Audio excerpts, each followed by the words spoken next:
I love watching movies. Whether it's being taken into another world as I watch a new movie or getting nostalgic about rewatching an old favourite. There's nothing quite like being captured by a brilliant story. Have you ever thought about what makes a great story? There are lots of important parts. The setting, the characters, the genre, the author or actors. If any of those aren't right, it can ruin an otherwise great story. Here are two things I think are crucial to telling a great story. Firstly, a great story needs a personal hook. This is where the story allows you to relate to the characters in some way. If you can't relate to the characters at all, it makes it very hard to get involved in the story. Great stories help you sympathise with the characters. You want them to succeed.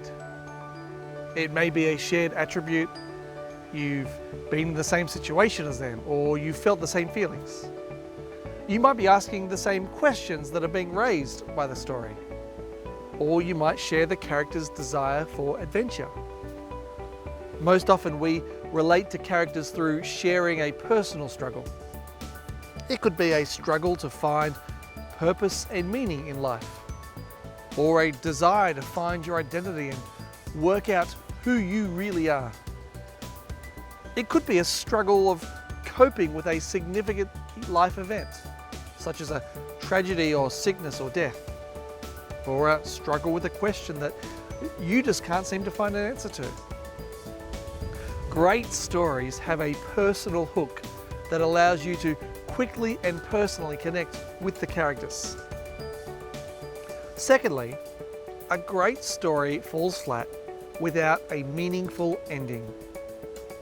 I'm sure you can think of stories that you loved right up until the ending, and it was underwhelming or disappointing.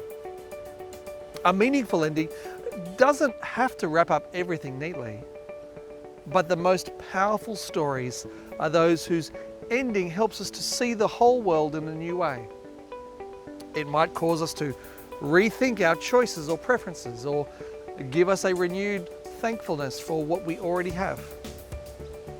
Meaningful endings invite us to change in some way. So there's two important elements that make great stories: a personal hook and a meaningful ending. Here's an example of this from the life of Jesus.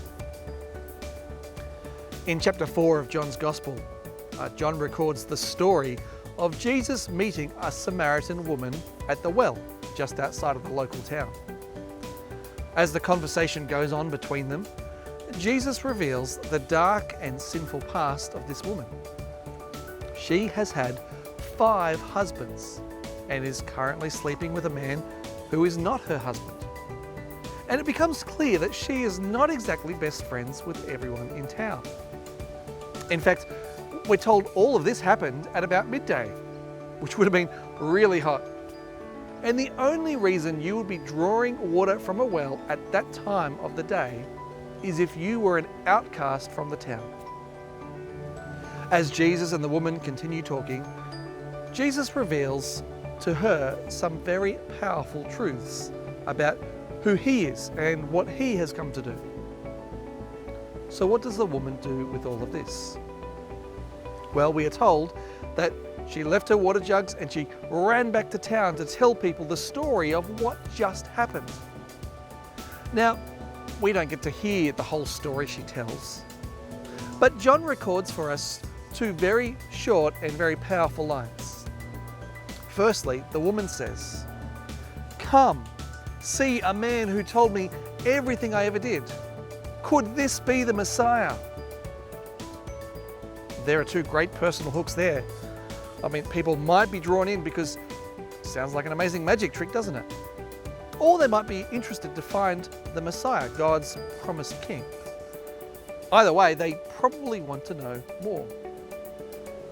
And John tells us the result of the woman's story just a few verses later. Many of the Samaritans from that town believed in him, Jesus, because of the woman's testimony He told me everything I ever did. Notice the power of this woman's story.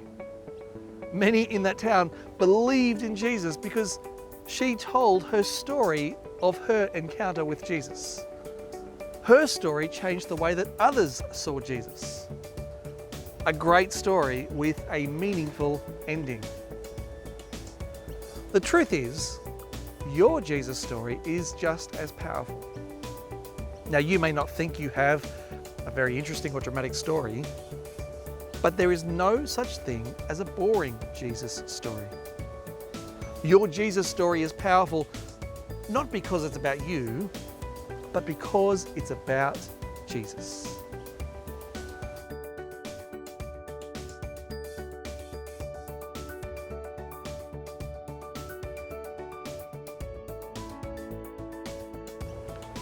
When a Christian tells the story of how they came to follow Jesus, we usually call it their testimony. I hope that you have heard people share their stories before and been deeply encouraged by them. It's always remarkable to hear how God has worked in the lives of people from many different backgrounds and through vastly different means. But I also have heard people share their story in such a way that it didn't just quite feel right. What they said may well have been completely true, but I suspect they ended up telling a different story than the story they wanted to tell. There are 3 common mistakes I think people can make when trying to tell their story.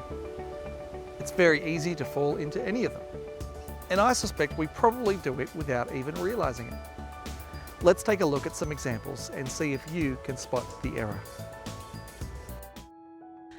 I used to go out partying all the time. I would go out every weekend with all of my friends. We go on Friday night, we go on Saturday night, sometimes even Sunday night, and we go out dancing all night and drinking so much. There are so many stories that I shouldn't and won't tell you, but we had the best time. We'd come out after dancing and the sun would be up and we hadn't slept, and it was the best. It was so much fun. And then I came to a time in my life where I got to know Jesus, and I stopped doing all of the fun stuff. Didn't see my friends and I didn't go out anymore. And now I go to church and I go to Bible study and I've built on my relationship with Jesus. One of the most common mistakes people can make when sharing their story is to glorify sin. It's amazing hearing the massive transformation that God can work in a person's life. And I think we are drawn to stories of people rising from the darkest depths to the light of Jesus. It can be a really powerful story. The danger is when we speak about our old life in such a way that Jesus can end up sounding rather boring. Imagine saying, I used to do all of these cool and crazy stuff, and it was so much fun, and I had so many memories and so many friends from that time, but then I found Jesus and I don't do that anymore. No, the first mistake we can make is to glorify sin. That we make life without Jesus sound better than it was. Now, see if you can spot the second common mistake. So when I became a mum, I found myself with these really difficult children and I was having a hard time, and so I started to go to church and I heard what Jesus had done for me. And I started to realize that I wasn't actually a very good parent. So I started reading books and I did a parenting course. I actually became a parent coach. I joined and created different Facebook groups around parenting, and I started doing yoga with all the mums. And now I've become this really awesome parent to my children. Did you spot it? The second common mistake is to be your own hero. Your life had some kind of challenge or problem. You recognize sin in your life. And the hero who rescued you from that life was you. You solved the problem. You fixed yourself. You made the decision to be a better person. You made and achieved a great plan to get your life back on track. But whatever it was, you were the hero. And of course, if you're the hero, well, that leaves very little room for Jesus. Instead of talking about what Jesus has done for you or how His Holy Spirit changed your heart, well, you end up just talking about yourself. Okay, one more common mistake. I have a really demanding job. I have a lot of responsibilities. I'm in a position of leadership and I have a large team below me. And I found this was really, really stressful, really challenging, really taxing. And then I met a friend who took me to church and I got to know Jesus. Since that time, I don't have any work stress. Work's never on my mind. Life is just smooth sailing.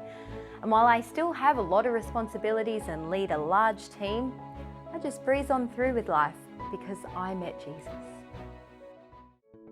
Did you hear how they described their life now that they follow Jesus? Did it sound too good to be true? The third common mistake is to pretend life is perfect.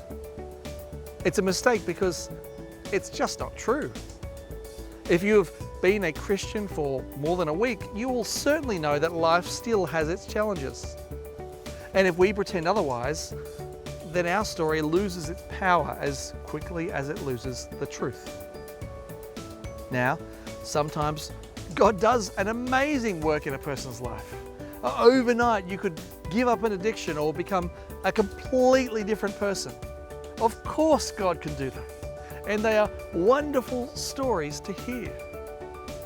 But even the most dramatic transformation that happens overnight, well, it will still result in a life that is less than perfect. And if we tell a story that says we don't have any struggles anymore, we'll probably end up discouraging the people who hear our story. They might be left wondering if their struggles mean they don't really know Jesus like you do. Following Jesus can result in so many positive changes. It can change your perspective. It can give you great peace. It can provide power to overcome enormous challenges. We don't need to pretend life is perfect to make the story sound better. Well, there are 3 common mistakes people can make when telling their story. You can glorify sin, you can be your own hero, and you can pretend life is perfect. So how do we avoid those and tell the right story? Well, here are 2 ingredients you will need to tell your Jesus story. Firstly, make Jesus the center. If you have some great personal anecdotes about your life growing up, that's great. Feel free to use them. But ultimately, your Jesus story is more about Jesus than about you. It can be easy to talk about how I changed and what I did. But the focus of your Jesus story is about what Jesus has done through you. The second ingredient is to make Jesus the hero. When you tell your story, I should be more impressed by Jesus than by you. Of course, you're great, but Jesus is even better. So tell me how Jesus is the hero of your life. Now, with those 2 simple ingredients, you will go a long way to telling a very powerful Jesus story.